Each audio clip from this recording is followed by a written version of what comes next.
Hello guys, welcome to another episode of Clues, Cues and Reviews, and today we're looking at My Hero Academia / Boku no Hero Academia 112. And it's apparently titled, What the Hell Are You Doing? It's a relatively simple chapter. I enjoyed it for a lot of different reasons. Number one, what I said happened, which is cool. I always like making predictions that come true. Not to gloat, but just the fact that I'm seeing the direction the author is going. That, plus the fact that we got a lot more insight into the flashback, and you can kind of relate to the character of Inasa a little bit more now, whereas before, from what his answer was, you could see why we weren't attached to it too much. So I like that. Anyway, without further ado, let's get into this review. So the chapter starts off with a lot of flashbacks. So I'll break them down into two parts: Inasa's parts and the Shouto's parts, Todoroki's, and we'll go from there. So starting off with Inasa's background. Inasa is an all or nothing kind of guy. Whichever he gives his insight to, whatever he enjoys, he loves. It's just how he is. I can relate to that because sometimes I'm a lot like that with a lot of things that I do. Is an all or nothing type of thing. And I like that. That's something that I like about Inasa. So that's point number one, relatively straightforward. Then it goes a little bit further into point number one, where he liked superheroes. He was into them. He was like Izuku, but just really on the next level. And then he ran into Endeavor, who's just focused on being number one, to be the best. And because he had that intent, he had those eyes, he's a fiery character, it really showed negatively from a fan point of view, which is why he didn't want to be like him. That point, that's important. Then we flash forward a few years and he's at the entrance exams. It looks like a normal dude, and he's in the same test of Shouto Todoroki, and he barely beats Shouto Todoroki. And in that time he's thinking, oh, I want to be friends with this guy, I'll talk to him later. He wanted to be friends with Shouto, so he came from a good place, but Shouto is basically the one that brushed him off, saying, look, I don't want to be friends with you, you're a nuisance, leave me alone.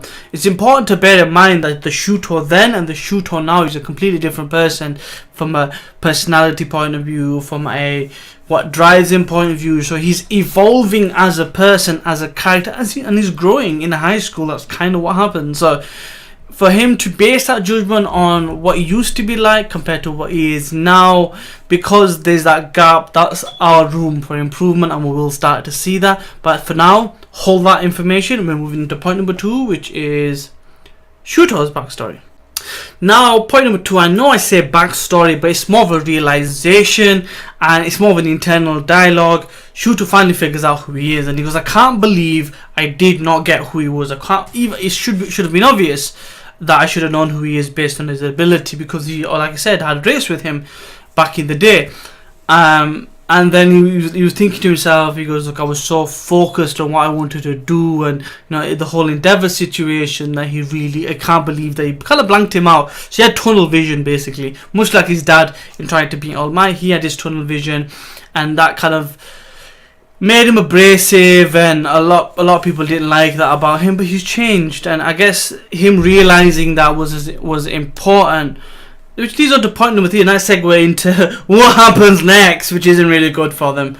Gangoka makes his point number three, which is basically the first section of this chapter pretty much done. Gangoka makes his move.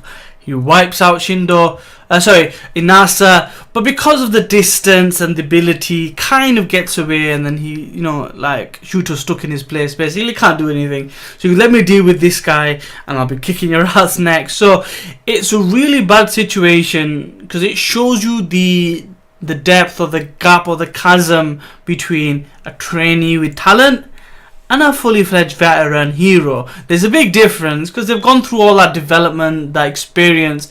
It makes a difference, and the matchup isn't good for them. So I like the fact that they've shown that, because we've seen a lot of this, oh, they're incredible, they're really good, they can take on the bad guys, they can take on some bad guys. A fully fledged veteran powerful bad guy, it's not going to be easy. So that's the important thing, which shows you one or two things. A, it's not going to be easy, and two, it's going to take a few of them to deal with them right now. So that was the main key thing, which sets up point four, which is kind of like a meanwhile. So I'm going to get to that, because this is linking nicely to the ending, which you always say the best for last, right? Anyway, moving on to point number four. So, point number 4. The meanwhile. So, meanwhile, while all this was going on, Izuku had yelled out, "What the hell do you think you're doing?" And he tried to separate himself from there. Little did he know that Shindo actually has a resistance to this, which makes sense because when you have that type of ability from childhood, you'd think you'd develop something. And we find out that he was being sneaky. So he was affected by it, he hasn't completely got over it, but he was being sneaky because he wanted to set up like a shock attack on the enemy, but he got interrupted by Inasa and Shouto. So that was funny in a sense that his sneakiness was now shown, and Izuku has seen that, because he even mentioned, he goes, his personality is taken a 180. So his true personality is now shown to Izuku as well. So Izuku basically said, look, we need to split up and deal with the situation. And that's pretty much all there is to that. So there's a nice little segment there in the story. We see a few of the people that are being saved, but it's important that, you know, Izuku recognizes he's not completely goody-goody, and that what he's done has an effect, which is, we're going to see the effect next in point number 5. So, point number 5, the effect. So this was probably the best part of the chapter, not necessarily from a character development, or because I like the backstory, the character building, the world being tested. I enjoy that. So that was for me the most important part. This was the cool part of the story. So you get the, what the hell do you think you're doing? And then they realize, Inasa realizes, Todoroki realizes, what am I doing? Inasa realizes he's basically being the person he doesn't want to be. You know, the one person he hates, being driven and everything else, having those eyes. And Shouto realizes because of his behavior, because he couldn't get on with this guy, even though they're not very compatible socially, because they're like that, because he fell into that trap, he basically caused a lot of these issues. So, because their backs against the wall, because they know they've got to do something greater than being individuals, cooperatively working together, they got to do something special. They do. They come out with the one attack I thought would be brilliant. Now, there's gonna be, for me, it was going to be one of two things. It was either going to be a type of hailstone, like a gale storm, I guess. His gale attack with his ice, making some gale storms going on, and pepper him that way. Or it was going to be a towering inferno. The crazy thing, quirk-wise, they are so compatible. Personality-wise, not compatible at all. So the fact that they went for the second option, which was a towering inferno, put it together, Inasa lifted it, blew the flames to the sky, surrounded the enemy, looked brilliant. When this gets animated, I cannot wait. Even though technically I should really finish reviewing the anime, but I will do that at some point, I promise. Anyway, a brilliant ending. I called it. I'm not going to brag any further than that. I like the fact that it was going down that route, but it leaves that other move for a different day. So I'm hoping another arc, another situation arises where they're in the same place, and boom, we get to see the second attack as well. I like how quirks can work together by the user's will, and this is shown here.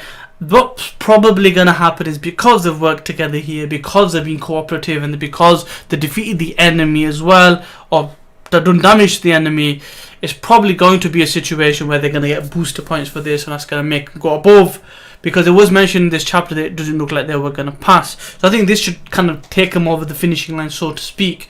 Also, I'm hoping this attack is far enough that it keeps them away from the people that are getting saved, but doesn't do enough damage so that the innocent or the hook folk are being hurt or penalized for it. So they don't lose out, basically, is what I'm saying. Anyway, that is the chapter. Nice and easy review. Kept it simple. Points were focused on what I enjoyed. Hope you enjoyed the chapter. Let me know in the comment section below. Please like, comment, share, and subscribe. And I'll see you next time. Peace.